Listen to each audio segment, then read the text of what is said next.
So today's topic is NCERT 12th Standard Physics Chapter 3 Current Electricity Subdivision 3.2 Electric Current. Imagine a small area, assume this is small area, held normal to the direction of flow of charges. So this area, so the flow of charges is in this direction, say positive, or it can be in this direction also. So with respect to area it is perpendicular. Both the positive and negative charges may flow forward and backward across the area. You have positive charges, you have negative charges. So the positive charges may go like this and negative charges may go like this. It depends upon the number of positive or negative charges. So in a given time interval t, the q plus of the net amount, that is forward minus backward of positive charge that flows in the forward direction across the area. Now we will assume that q plus is higher than q minus. So the net amount of charge is q is equal to q plus minus q minus. This can be reverse also, that is q minus negative charge may be greater than q plus. In that case you have to subtract q plus from q minus. So this is a time interval t and this is steady. It is not going to vary. So q is equal to q plus minus q minus. So we are assuming q plus charge is more. So the net amount of charge flowing across the area in the forward direction in the time interval t then is q is equal to q plus minus q minus. This is proportional to t. So this value charge is proportional to t. That is q is proportional to t. Okay. For steady current. And the quotient I is equal to q by t. So therefore we can write current flowing through the conductor having cross section area A and q plus greater than q minus, and q is directly proportional to t as I is equal to q by t. Q is the charge divided by time.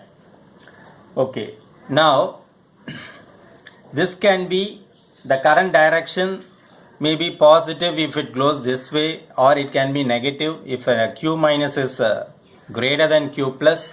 The current direction may be in the reverse. In that case we will say it is a negative current or minus current.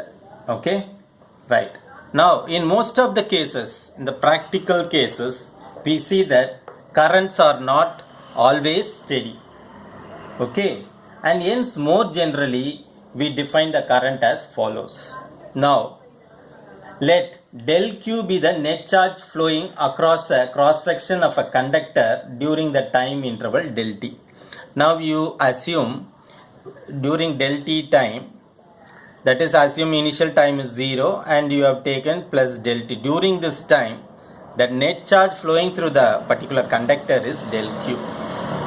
Okay, so this is initial time and this is the incremental time. So during this time we have del q. So what happens is the current at time t cross the cross section of the conductor is defined as the value of the ratio of del q to del t in the limits of t tending to del t tending to 0. That means now we can find I of t for the current in when the current is not steady, and this is the more practical case. In that case I of t is equivalent to limit del t tends to 0 del q by del t. So this is the del q charge that is flowing for the time interval del t. Okay, now the unit of current is ampere. So ampere, when you write it as ampere, or as a single letter you should write capital A. So if you consider lightning, already we told you lightning is not a steady state, it is always fluctuating, it is not smooth. Okay, so in lightning tens of thousands of amperes current is flowing. So if you see the washing machine grinder and all, they will make use of 5 amp switch or sometimes 10 amp switch. It depends on the load. So in household equipments, mostly it will be 10 amps or maximum it will be 5 amps or 10 amps. But in certain cases like the ECG, electrocardiogram, or some other sensitive device, it can go for microamps also. It is a highly negligible ampere, but still this will make some difference in the calculation of the real time. So sensors and all, the output current will be very less, microamps. Okay. Suppose if you consider locomotives for goods train in India, the starting current of the locomotive is roughly around 1100 amps and the running current is 700 amps. That means when the locomotive is rest and when it wants to start, it takes a current of 1100 ohms roughly. It can be slightly up or down. But when it starts moving and goes at a speed of roughly say 40 kilometers per hour, then the running current of the current taken by the locomotive, that is motors inside the locomotive, is 700 amps. So now you come to know what is electric current. So we have two types. One is steady state, and this is always doesn't happen. In the practical case, we always encounter with a current in which is not steady. In that case, we will always deal with incremental charge and incremental time. Okay, therefore I of t is equivalently can be represented by limit del t tends to 0 del q by del t.